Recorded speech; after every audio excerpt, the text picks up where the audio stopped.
까지 말씀 찾으셨으면 제가 읽도록 하겠습니다. 옛적에 선지자들을 통하여 여러 부분과 여러 모양으로 우리 조상들에게 말씀하신 하나님이 이 모든 날 마지막에는 아들을 통하여 우리에게 말씀하셨으니 이 아들을 만유의 상속자로 세우시고 또 그로 말미암아 모든 세계를 지으셨느니라. 이는 하나님의 영광의 강체시오 그 본체의 형상이시라. 그의 능력의 말씀으로 만물을 붙드시며 죄를 정결하게 하는 일을 하시고 높은 곳에 계신 지극히 크신 이의 우편에 앉으셨느니라. 아멘. 앉으시기 바랍니다. 오늘 이 말씀 가지고 가장 귀한 그리스도라는 제목으로 여러분과 함께 말씀을 나누도록 합니다. 오늘부터 이번 주부터 함께 나눌 성경은 히브리서입니다. 히브리서. 히브리서는 굉장히 귀한 책입니다. 그 깊이가 있고 우리에게 주는 울림도 큰 책이고 신학적으로도 아주 여러 가지 논리들을 가지고 있는 그런 귀한 책인데 그만큼 또 쉽지도 않은 책이기도 합니다. 오늘 여러분들이 같이 나눌 때 몇 달 동안 이제 우리 히브리서를 볼 텐데 기대와 소망을 가지고 한번 보면 좋겠습니다. 지난주에 이 믿음 더욱 굳세라라고 하는 그런 주제로 다니엘을 마무리했죠. 다니엘의 환상들은 그 안티오코스 4세라고 하는 그 적그리스도를 상징하는 그런 그 왕의 이야기를 통해서 우리 그리스도를 압박하고 성도들을 공격하는 그 가운데 믿음으로 인내해야 됩니다라고 하는 메시지를 우리에게 주고 있었습니다. 하나님의 정한 때가 있었고 최후 승리가 우리 것이니까 우리를 끝까지 인내해라, 믿음을 지켜라, 위로와 격려와 소망해 주는 그런 메시지였어요. 구약을 좀 오랫동안 봤기 때문에 우리 영적인 균형을 위해서 신약을 좀 보려고 하다가 어떤 성경을 좀 같이 나눌까 하다가 마음에 좀 히브리서를 같이 나눴으면 좋겠다 하는 마음이 자꾸 생깁니다. 왜냐하면 히브리서 독자들이 이 다니엘서가 말하는 그 어려움을 실제로 당한 사람들이기 때문입니다. 그들에게 신학의 언어로 이 믿음 더욱 굳세라라고 말씀하시는 책이 이 히브리서예요. 주님이 우리에게 믿음에 대하여 하실 말씀이 많으셨던 것 같아요. 이 시대에 우리에게 주시는 말씀으로 받고 기대와 소망을 가지고 우리 같이 한번 히브리서를 보도록 하겠습니다. 오늘은 이제 히브리서 첫 시간이어서 개관을 좀 여러분과 함께 나눌 텐데 그 어떤 다른 책보다 히브리서는 서론이 굉장히 중요합니다. 그래서 히브리서 서론을 이렇게 나누는 주석들은 다른 웬만한 책 한 권 분량이 꼭 서론으로 돼 있어요. 오늘 뭐 그걸 다 여러분과 말씀드릴 필요는 없고 몇 가지만 꼭 필요한 몇 가지만 조금 잠깐 나누도록 하겠습니다. 먼저 히브리서의 저자가 누구죠? 히브리인가요? 예. 히브리서의 저자는 꽤 오랫동안 사도 바울로 알려져 있었습니다. 저도 어릴 때부터 그렇게 알고 있었는데 지금은 오히려 사도 바울이 아니라는 이야기가 훨씬 더 많고요. 그것이 정설로 되어 있습니다. 사도 바울이 아니라는 근거가 성경에 훨씬 더 많다는 거예요. 그러면 누구냐? 누가도 있고 베드로도 있고 아볼로도 있고 바나바도 있고 뭐 여러 사람들이 이 책의 저자가 아니냐 이런 얘기들 하는데 가장 많은 동의를 얻고 있는 이 히브리서의 저자가 있습니다.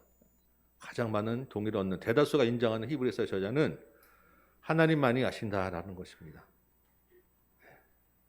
정말이에요. 이렇게 하나님만이 아신다라고 하는 그런 주장 이론을 내세운 분이 있는데 그것이 지금으로는 가장 정말로 타당한 말씀이다라고 우리가 그렇게 받고 있어요. 왜? 성경이 밝히지 않은 것을 가지고 우리가 이야기하는 것 자체가 아니다라고 지금 생각하는 것이죠. 그 대신에 이 저자가 누구냐는 모르지만 이 사람이 어떤 사람인지는 이 본문에서 말해주는 게 몇 가지가 있어요. 그래서 우리가 그 정보는 조금 알 필요가 있겠다 해서 여러분과 나눕니다.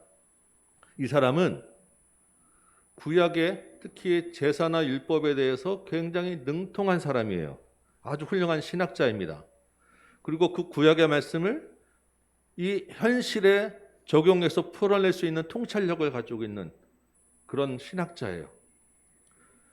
근데 또 이 사람이 굉장히 아는 것을 잘 전달할 수 있는 웅변과 또는 그 수사학적 능력이 좀 뛰어난 사람이었어요. 그리고 무엇보다도 이 글을 읽는 독자들과 아주 밀접한 깊은 관계를 맺고 있는, 그들을 위해서 헌신되고 충성된 목사님이었어요. 이렇게 몇 가지를 말씀드리는 것은 이 책의 저자가 누구인지는 모르지만 그 저자의 마음으로 우리가 이 책을 좀 볼 필요가 있어서 그렇습니다. 그래서 그분은 이런 사람이구나, 그런 마음을 가지고 그 눈을 가지고 이 히브리서 말씀을 우리가 좀 끝까지 읽어볼 필요가 있기 때문이에요.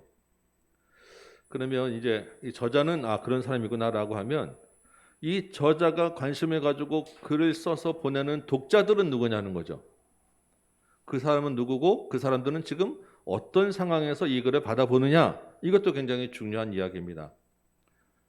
이 글을 받는 사람 누구겠어요? 이 책 제목이 히브리서잖아요. 히브리인들에게라는 책 제목이 붙어있는 성경입니다. 당연히 히브리인, 유대인이라는 거죠. 그 중에서도 유대교에서 기독교로 개종한 유대인입니다. 이건 뭐 당연하지 않겠습니까? 예수님을 믿지도 않는 사람한테 예수님 열심히 잘 믿어야 되고 영원한 도성을 바라보며 끝까지 인내해, 뭐 이런 얘기 할 수는 없는 거잖아요. 예수님을 믿는, 유대교에서 기독교로 개종한 유대인, 그리스도인, 이 사람들이 주 독자들인 거예요. 그런데 이제 본문에 보면 우리가 차츰차츰 보겠지만, 이 독자들이, 이 유대인 그리스도인들이 어느 때 사람인지, 그리고 그들이 처한 상황이 어떠한지가 몇 가지 또 정보가 있는 거예요. 그래서 이걸 좀 우리가 알아서 우리는 이번에는 또 그 사람들의 마음으로, 그 사람들의 시각으로 이 글을 좀 볼 필요가 있겠다라는 것입니다. 우리 한편에는 이 글을 기록한 목사님의 마음을 가지고, 한편으로는 이 글을 받는 그 성도의 마음으로 이 책을 같이 좀 나눠보면 좋겠어요. 그 본문 히브리서 2장 3절 잠깐 보실까요? 2장 3절 중간에 보면 이런 말이 있어요. 이 구원은 처음에 주로 말씀하신 바요 들은 자들이 우리에게 확증한 바니라고 되어 있습니다. 이게 무슨 말이냐면, 이 책의 저자나 이 책을 받는 사람이나 복음의 1세대, 그러니까 예수님께 직접 말씀을 들은 사람을 통해서 구원을 받은 복음의 2세대라는 얘기인 거예요. 무슨 말인지 이해되십니까? 복음의 1세대, 예수님께 직접 말씀을 들은 사람들을 통해서 이제 예수님을 알게 되고 구원을 받은 복음의 2세대가 이 글의 저자기도 하고 이 책을 받는 사람들인 거예요. 자, 여러분, 이 자리에 제가 아니라 베드로나 요한이 또는 예수님이 승천한 걸 본 사람이 딱 서서 예수님이 그때 이렇게 승천하셨다 그러면 여러분 마음이 어떻겠어요? 막 생생하게 감당이 오지 않겠어요? 저도 3세대, 4세대고 여러분도 3세대, 4세대예요. 우리끼리 그냥 얘기하는 것보다 예수님이 실제로 다닐 때 이렇게 하셨습니다라고 하는 분이 얘기하면 얼마나 예수님 얘기가 쏙쏙 들어오겠어요. 감동이 되는, 아주 그냥 그 생생한 이야기를 듣고 믿은 사람들이라는 거예요. 그런데 그 사람들이 이제 이 사람들이 믿을 때는 이제 기독교가 막 초창기잖아요. 처음에는 반드시 지금도 그렇지만 보이는 공격이 훨씬 더 센 거예요. 그러니까 우리가 사도행전이나 바울서신들 보면 이 사람들에 대한 공격과 방해, 압박이 굉장히 많았다는 거죠. 어떤 어려움들이 있었겠습니까? 이 사람들은 유대인들이잖아요. 유대인들은 유대교 신앙 공동체에서 일상을 살고 경제활동도 하는 거예요. 근데 그 종교를 버렸단 말이죠. 집단에서 떨어져 나간 배척과 따돌림을 당했습니다. 그러니까 경제활동, 일상생활에서 굉장히 어려움을 겪는 거예요. 오죽했으면 예루살렘 교회가, 초대교회가 버티지 못하고 다 문 닫고 흩어졌잖아요. 근데 사방으로 흩어졌는데 다른 지역 가보니까 이미 유대인들이 사방에 들어와서 회당을 짓고 자기들 공동체를 딱 자리 잡고 있는 거예요. 그러니까 가는 곳곳에서도 또 경제생활도 어렵고 사회생활도 어렵고 굉장히 배척과 조롱과 따돌림을 당하는 그런 상황에 있었다는 겁니다. 근데 거기다가 뭐가 시작됐느냐? 로마의 박해가 본격적으로 시작되게 됐어요. AD 49년에 클라우디우스라고 하는 로마 황제가, 성경에도 나오는 이야기예요. 칙령을 내렸습니다. 그래서 로마에서 유대인 그리스도인들을 다 쫓아냈어요. 그리고 그 재산을 다 몰수해버렸습니다. 이게 사도행전 18장에 보면 브리스길라와 아굴라라고 하는 사람 이야기가 나오는데 그게 대표적인 사람들이에요. 그러니까 로마에서 자기 재산 빼앗기고 타지로 막 쫓겨나서 돌아다니게 되는, 재산상의 손실을 입게 되고 생활에 어려움을 겪게 되는 일이 AD 49년에 일어납니다. 그런데 오늘 이 히브리서 본문에 보면 10장 32절 한번 잠깐 펴보실까요? 10장 32절에 보면 이런 얘기가 있어요. 빛을 받은 후에, 그러니까 기독교인이 된 후에 고난과 환란이 있다는 겁니다. 비방과 환란과 구경거리가 되었어요. 유대인들한테 그런 어려움을 당했겠죠. 그리고 갇히기도 했어요. 그 다음에 뭘 했다고요? 소유를 빼앗기기도 했다라고 합니다. 이 글라우디우스 황제의 그 칙령 때문에 당한 이야기를 하는 거예요.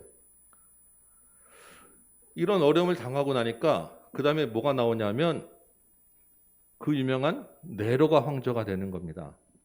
이게 지금 AD 49년 일이라고 그랬잖아요. AD 64년에 네로가 황제가 됐는데 로마에 큰 화제가 나죠. 그거를 이거 기독교인들 때문이야 라고 몰아세우고 그 다음부터 실제적인 육체의 고난과 죽음에 대한 그런 압박이 들어오는 거예요. 이전까지는 오늘 이제 본문 나중에 보기에 12장 4절 보면 이런 얘기가 있어요. 너희가 아직 피 흘리기까지는 대항하지 않았지 않느냐. 그러니까 이때까지는 이 히브리서 독자들이 지금 이걸 받을 때까지는 아직 로마 그 원형 경계장에 끌려가고 사자밥이 되고 이런 일은 없었다는 거예요. 재산을 빼앗기는데. 그런데 그런 얘기가 나오는 거는 좀 있으면 그런 일이 있겠구나라는 위협이 지금 눈앞에 와 있는 겁니다. 이해되세요? 재산을 빼앗기까지 했어요. 그런데 아직 죽임을 당하지는 않았는데 분위기가 죽임 당하기 직전에서 예상이 되는 그런 시점인 거예요. 그러니까 막 가장 큰 공포, 막 직전에 그 두려움이 제일 고조되는 그 시기에 지금 있는 성도들이라는 것입니다. 그런데 이 사람들을 보니까 또 히브리서 6장 10절에 보면요. 어려움에 처한 성도들을 서로 도왔다. 재산을 서로 나누었다 그래요. 재산을 빼앗기고 그 경제활동 어려운 가운데서도 자기 것도 좀 나누기도 하고 선행과 구제를 막 했다는 거예요. 그러니까 또 괜찮은 사람인데 또 5장에 보면 이런 얘기가 있어요. 이들이 때가 오래되어서 마땅히 선생이 되었어야 하는데 예수 믿은 지 오래됐다는 것입니다. 그런데 아직도 젖 먹는 아이처럼 단단한 것을 먹지 못한다는 거예요. 그러니까 아까 예수님을 막 생생한 감독으로 예수님을 믿었는데 그 믿음이 굳게 뿌려넣어서 자라지는 못하고 그냥 감정적으로 왔다 갔다 하면서 감정 막 기분이 막 이제 감정 흥분되니까 도와야지 서로 나누고 막 있었는데 실제로 그 말씀을 가르치고 지킬 만한 믿음은 없었다는 거예요. 그러니까 죽음이 당한 공포가 오니까 두려움이 확 몰려오는 거예요. 그때 옆에 있던 유대교 신자들이 같은 동족들이 슬쩍 와서 뒤로 툭툭 치면서 다시 유대교로 돌아와. 왜 이렇게 고생해? 너 좀 있으면 지금 죽음 위험 앞에 있잖아. 유대교 안에 들어왔으면 그런 일 당하지 않아. 우리 들어와. 내가 힘써줄게. 들어와. 유혹이 오는 거예요. 이게 이 사람들이 믿음을 가졌죠. 그리고 재산상의 손해도 보면서 견디는데 시간이 지나면 어떻게 되죠? 믿음이 자라지 않았기 때문에 그 생활이 힘들어져요. 이제 재산은 계속 나는 없어지고 힘들어지는데 눈앞에 뭐가 있죠? 아이들이 있어요. 나는 어떻게든 버텼는데 얘네들한테까지도 이런 고난과 가난을 대물림해 줘야 되나? 나는 이미 살만큼 살았지만 얘들도 죽으면 어떻게 되나? 고민이 생기는 거예요. 다시 유대교로 돌아갈까? 다른 종교로는 못 가죠. 왜? 이 사람들이 사는 생활 방식이 이미 유대교인 기독교로 돼 있으니까. 근데 유대교는 너무나도 익숙해요. 아는 사람 다 있고 말 다 통하고 유대교 신앙 자기가 다 알고 배웠던 거 너무나도 가기 쉬운 거예요. 이렇게 할까 저렇게 할까 신앙이 흔들리고 있었다는 것입니다.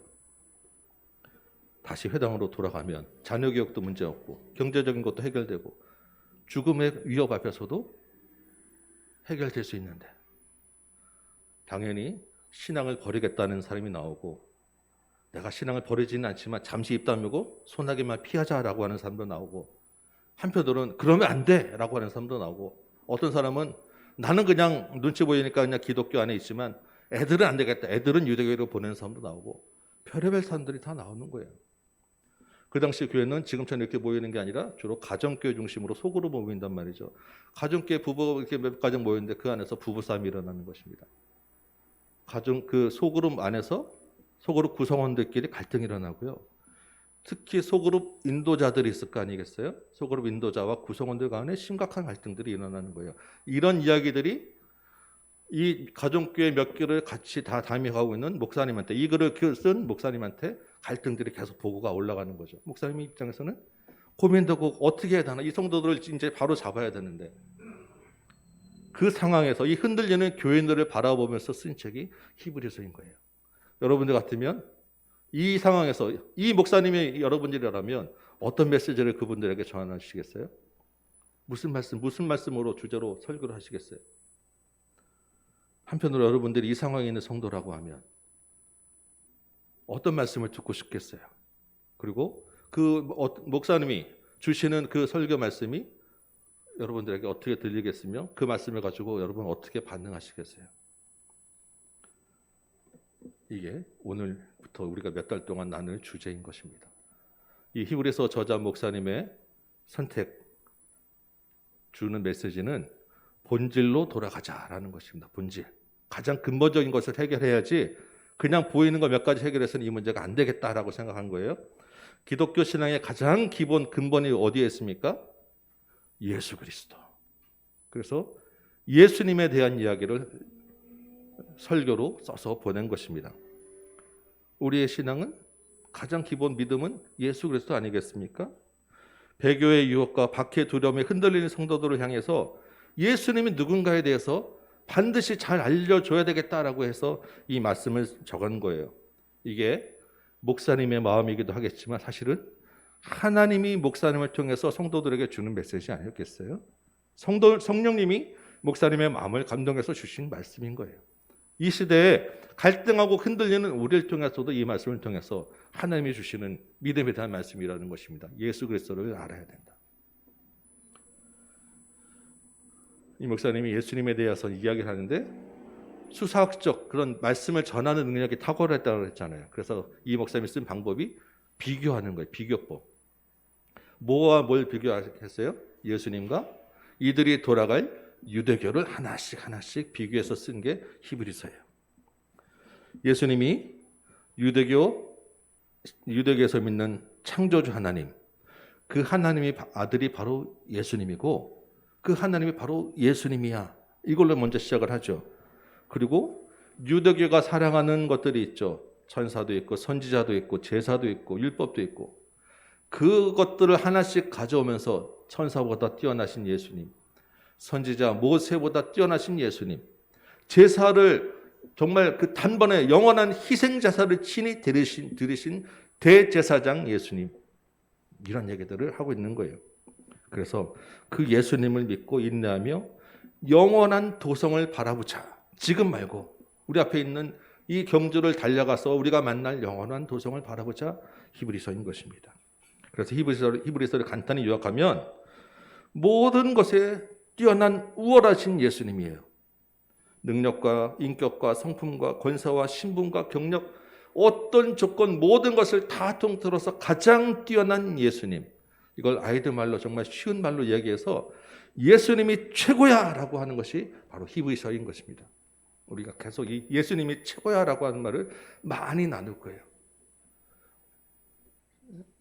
말로만이 아니라 정말 우리 삶 가운데서 우리 인생에서 예수님이 최고라는 것을 여러분 마음에 깊이 간직하시기 바라요.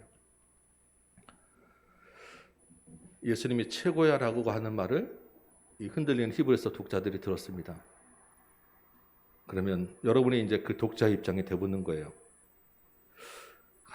예수님이 모든 면에서 우월하고 최고라고 하는데 과연 그 최고가 여러분에게 위로가 되고 격려가 되고 힘이 되겠습니까? 여러분 어떠세요? 그 말 듣고 예수님이 최고라는 거 가지고 이 죽음의 위협과 이 박해를 견디고 인내할 수 있으시겠습니까? 가능해요? 네. 정말로 예수님이 우리 인생의 최고라고 하면 가능한 거예요. 실제 그 믿음 가지고 이 사람들이 박해를 견딘 것입니다. 왜 그렇겠습니까? 최고가 내 안에 있는데 최고 아닌 것들을 비교할 수 있겠어요? 여러분 금메달 하나면 나머지 은메달, 동메달 수십 개 있는 것보다 이 하나가 더 위에 있는 거예요. 이거 하나 있으면 밑에 것들 아무리 어떤 것들이 있더라도 다 이거 하나에 견딜 수 없지 않습니까? 그 최고의 신 예수님을 내 안에 있는데 내가 지금 재산 조금 없는 게 무슨 문제가 되겠어요? 여러분 삼성 같은 재벌 아들이 돈 좀 얼마 가지고 신경 쓸 그런 계좌가 되겠습니까? 안 되는 거죠. 영원한 생명이 우리 안에 있는데 여기서 1년, 2년 더 살고 덜 살고가 무슨 의미가 있겠습니까? 정말로 예수님이 최고라는 것이 그 마음에 딱 심어지니까 이 사람들에게 다른 것은 아무 의미가 없어지는 것입니다. 믿음을 지키고 순교할 수 있었고 그들 통해서 복음이 전해지고 우리 손에까지 올 수 있었던 거예요. 그 최고이신 예수님에 대해서 오늘 읽은 히브리서 1장 1절에서 3절은 아주 핵심적인 이야기들을 간략하게 딱 집어넣고 있어요. 이거 정말 신학교 한 학기 이상 더 배워야 되는 기독론의 가장 핵심적인 이야기들입니다. 오늘 이 세 절 말씀만 잠깐 조금 더 보도록 할게요. 1장 1절 보니까 이렇게 시작됩니다. 옛적에는 언제죠? 호랑이 담배 피던 시절이 아니라 구약 시대를 이야기하는 거예요. 구약 시대에는 선지자를 통하여서 말씀을 전했습니다. 여러 부분과 여러 모양으로 우리 조상들에게 하나님이 말씀하셨다라고 기록되어 있죠. 모세로부터 시작해서 엘리야 시대에 이르기까지 이사야, 예레미야, 다니엘까지 수많은 선지자들이 있었습니다. 이 위대한 선지자들이 환상과 꿈과 예언과 기적과 여러 모양으로 하나님의 말씀을 전했어요. 그런데 그것들이 다 뭐냐? 부분 한 조각들이었다는 거예요. 모세가 전한 율법도 위대하지만 하나님에 대한 한 부분에 불과했다는 것이고 다니엘이 본 환상도 위대하지만 그것도 한 조각이었다는 것입니다. 그것만으로는 퍼즐을 다 알 수가 없는 거예요. 그런데 2절에 보니까 이 모든 날 마지막에 라고 되어 있죠. 이 마지막이라고 하는 것은 완성된 것을 이야기하는 것입니다. 이때는 아들을 통하여 말씀하신다고 해요. 예수님이 오셔서 퍼즐 조각을 다 맞춰서 완성시켜서 무슨 그림인지 알게 하셨다는 것입니다. 그래서 이제 더 이상은 선지자가 필요 없는 거예요. 전체를 다 알았는데 그 부분 조각 하나가 무슨 필요가 있겠습니까? 전체 그림이 다 이거다라는 것을 예수님을 통해서 알게 되었다는 거예요. 그러면 부분 퍼즐 조각 하나보다 예수님이 훨씬 더 우월하지 않겠습니까? 선지자보다 당연히 훨씬 우월하신 예수님이다라고 먼저 1절에서 시작을 하는 거예요. 그러니까 그 우월하신 하나님의 아들이 전체를 다 말씀해 주고 계시는데 왜 전체 그림을 알면서 내가 왜 의심하고 부족하다고 하고 더 달라고 하고 흔들리냐라는 것입니다. 우리가 어떻게 될 것이 다 아는데 다시 살아날 것도 알고 하늘나라에 갈 것도 다 아는데 전체 이 만물이 다 내 거라는 거 아는데 지금 조금 부족한 거 가지고 왜 흔들리냐라고 1절에서부터 2절에서 시작을 하는 것입니다. 여러분 구약 말씀 중에서 우리 하나님의 말씀을 잘 듣고 계셨죠? 지금까지 신약의 말씀을 가지고 예수님을 통해서 하나님에 대하여 믿음에 대하여 여러분 잘 듣고 계시지요? 하나님은 옛적부터 지금까지 예수님에 대하여 자기 자신에 대하여 꾸준히 말씀하고 계시는데 여러분 우리가 그 말씀에 귀를 기울이시기 바랍니다. 하나님은 말씀하시는데 우리는 관심을 가지지 않으면 알 수 없는 거예요. 이제 2절 그 중간부터 3절까지 해서 하나님의 아들이며 최고이신 예수님에 대해서 이 히브리 목사님이 7가지를 소개해 주고 있어요. 여러분도 예수님 잘 알고 계시죠? 예수님이 어떤 분이십니까? 라고 해서 1시간 동안 여기 와서 말씀 나눠보라면 여러분 어떤 말씀을 잘 얘기할 수 있으시겠어요? 아니면 5분이라도 예수님이 어떤 분이십니까? 여러분이 알고 있는 예수님을 설명해 보셔라고 하면 예수님은 이런 분이십니다라고 여러분 말씀할 수 있으시겠어요? 우리가 예수님을 알긴 하는데 막상 이야기하려면 잘 못할 때가 많을 수 있고요. 사실은 아는 게 아니에요. 그죠? 알면 잘 얘기할 수 있어야 되는데 우리가 안다고 하지만 모르는 게 너무 많아요. 그 중에 하나가 혹시 예수님이 아니신가? 우리 한번 돌아보시기 바라요. 오늘 이 성경 말씀을 제가 이렇게 잠깐 풀어드릴 때 내가 알고 있는 예수님과 실제 성경이 말하는 예수님은 어떤 차이가 있는가 한번 보시기 바랍니다. 우리 간단하게만 볼게요. 2절 중반부터 보면 첫 번째로 아들을 만유의 상속자로 세우셨다라고 합니다. 예수님은 만유의 상속자예요. 만유라고 하는 것은 보이는 것과 보이지 않는 모든 것을 다 포함한 이 전 우주 모든 것을 다 이야기하는 거예요. 그 모든 전 우주적인 것의 상속자가 예수님이라는 것입니다. 하나님이 예수님에게 모든 것을 다 주셨다는 거예요. 그래서 예수를 믿고 예수님이 내 안에 계시면 이 온 우주에 있는 것, 영적인 것, 육적인 것 모든 것이 다 내 안에 있는 것이라는 이야기입니다. 영원한 생명 내 안에 있다는 것입니다. 두 번째로 예수님은 모든 세계를 지으신 창조주라고 이야기합니다. 창조는 하나님 혼자 하신 게 아니라는 거예요. 유대인들에게는 아마 굉장히 충격적인 이야기였을 것입니다. 아, 예수님이 창조주였구나. 세 번째로 예수님은 하나님의 영광의 광채라고 합니다. 광채라고 하는 것은 빛이죠. 빛을 반사해서 나타내는 걸 발광체라고 해요. 예수님은 하나님의 영광을 나타내는 빛이라는 것입니다. 예수님을 통해서 하나님의 영광이 드러난다는 거예요. 그러면 그 예수가 우리 안에, 내 안에 있으면 나를 통해서 하나님의 영광이 드러내야 된다는 것입니다. 나를 통해서 빛이 나타나야 된다는 거예요. 내가 가는 것은 어둠에서 빛으로 바뀌어야 된다는 것입니다. 예수님이 그래서 너희는 세상의 소금이요 세상의 빛이라고 말씀하셨잖아요. 지금 우리도 빛의 삶을 살아야 되는 것입니다. 네 번째로 예수님은 그 본체의 형상이라고 이야기해요. 이 본체의 형상이라고 하는 말은 도장 찍었다라는 거예요. 도장을 찍으면 도장과 이 안에 그 찍힌 것이 똑같죠. 하나라는 것입니다. 예수님이 곧 하나님이라는 거예요. 그분이 우리 인간으로 이 땅에 오셨어요.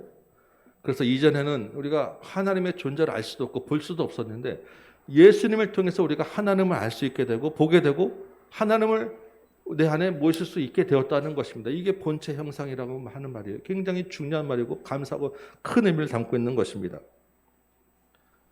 다섯 번째, 그 능력의 말씀으로 만물을 붙드시는 분이다.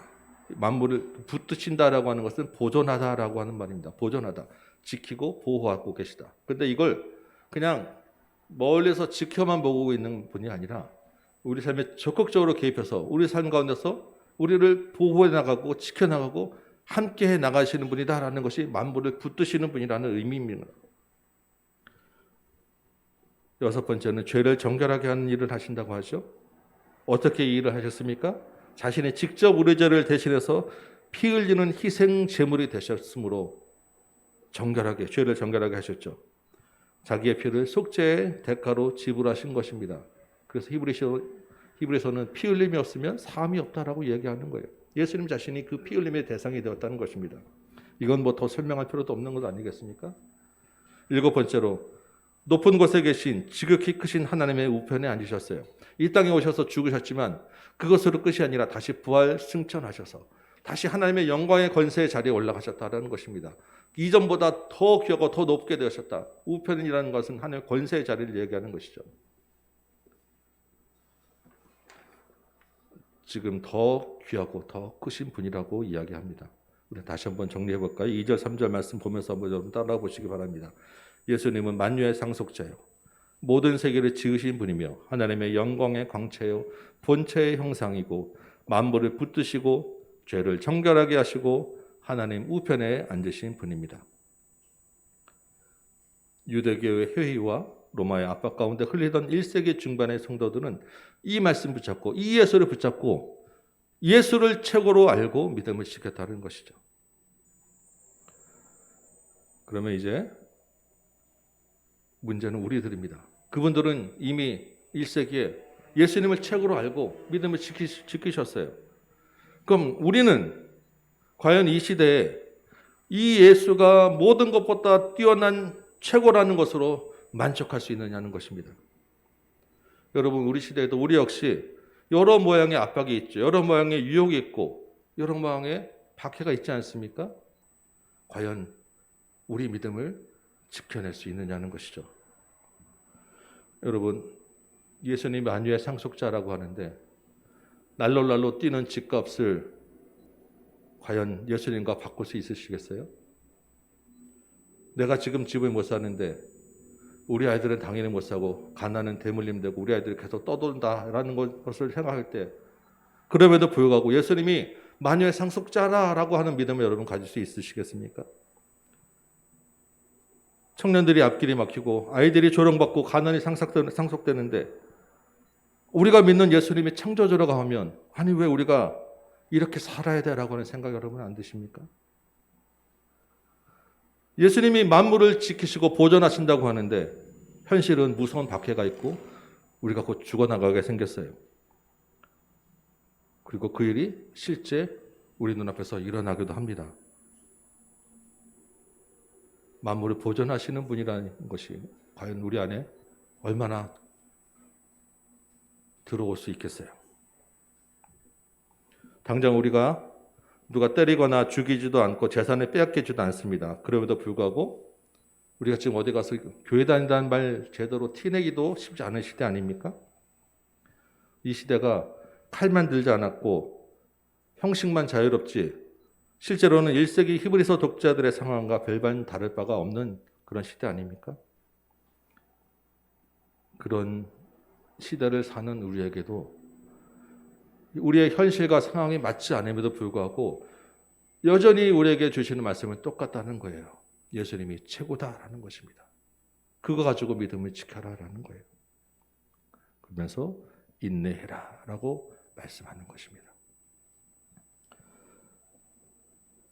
우리가 믿음이 있다고 예수를 믿는다고 하지만 과연 우리가 주 예수보다 더 귀한 것은 없다라고 고백하며 살아내고 있는지, 그리고 그렇게 앞으로 살 수 있는지 한번 생각해 보시고 돌아보시기 바랍니다. 오히려 우리는 말은 안 하지만 실제 우리 삶과 우리 마음 깊은 곳에서는 예수가 최고인데 왜 우리 삶은 이 모양이냐라는 반발이 우리 가운데 혹시 있지 않느냐는 거예요. 말씀을 준비하며 저도 히브리서 저자 목사님의 입장에서 한번 생각을 해보았습니다. 내가 그 목사님 입장에서 무슨 말씀을 전해야 했을까? 생각해보지만 다른 대안이 없어요. 예수님이 최고라는 것 외에는, 같은 말씀 외에는 전할 말이 없더라고요. 가장 귀한 최고이신 예수님을 믿고 의지하라는 것 외에 우리에게 더 무슨 말이 나눌 말이 있겠습니까? 그 마음으로, 그 생각으로 제가 이 자리에서 여러분에게 똑같은 말씀을 지금 전하고 있는 거예요. 이 시대가 아무리 복잡하고 힘들어도 본질은 단순하고 한 가지라는 것입니다. 예수님이 최고라는 거예요.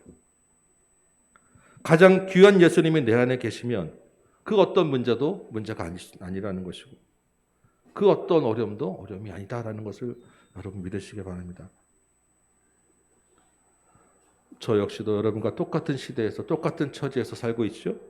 이번에 저에게도 한번 적용해 봅니다. 너는 어떠니? 가만히 한번 생각해 보았습니다. 히브리서 독자들은 어떻게 이 말씀으로 이 믿음을 지켰을까? 예수님이 최고인데 왜 내 삶은 이러냐고 반발하며 떠나지 않을 수 있었을까?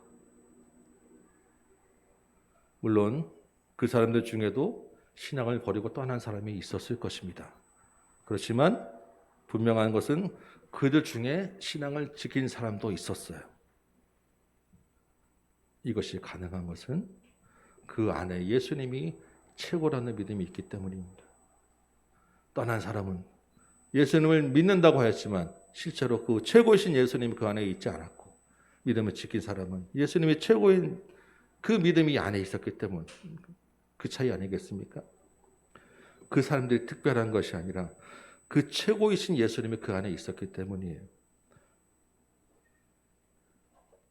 제 안에 예수님이 계시잖아요. 그렇게 생각하고 그 이야기를 생각하니까 나도 할 수 있겠구나. 저도 믿음으로 살 수 있겠다. 내 힘이 아닌 예수님의 힘과 능력으로, 예수님의 은혜로 살 수 있겠다. 그래서 주 예수보다 더 귀한 것은 없네, 제 입으로 한번 고백을 해보았습니다. 여러분은 어떻습니까? 여러분 안에 최고이신 예수님이 계십니까? 그러면 여러분 앞에 있는 그 어떤 어려운 현실도 지키고 이길 수 있는 것입니다. 현실보다 뛰어난 예수님이 계시기 때문입니다. 우리 자녀들에게 물려줄 그 어떤 귀한 것보다 더 귀한 것도 예수님이라는 거예요. 여러분, 코로나 이후의 시대는 지금보다 훨씬 더 우울하고 영적으로 힘들 것입니다. 세상 자체가 더 악할 거예요. 그만큼 하나님을 대적하는 힘도 세질 것이고 신앙을 지키기가 더 어려울 것입니다. 그 시대에 더 필요한 것이 무엇입니까? 가장 귀한 예수님, 최고이신 예수님을 고백하는 것입니다. 지금 여러분 안에 계신 이 예수님을 굳게 붙잡으시기 바랍니다. 최고이신 예수님과 이 한 주간 동행하시기 바랍니다. 이후에 모든 산 가운데서 가장 귀한 주님으로 고백하고 모시고 사시기 바라요. 주님의 은혜가 여러분 가운데 충만하시기를 주님의 이름으로 축원합니다. 오늘은 이 찬양으로 여러분과 함께 고백하며 나누기 원합니다. 찬송가 94장이에요.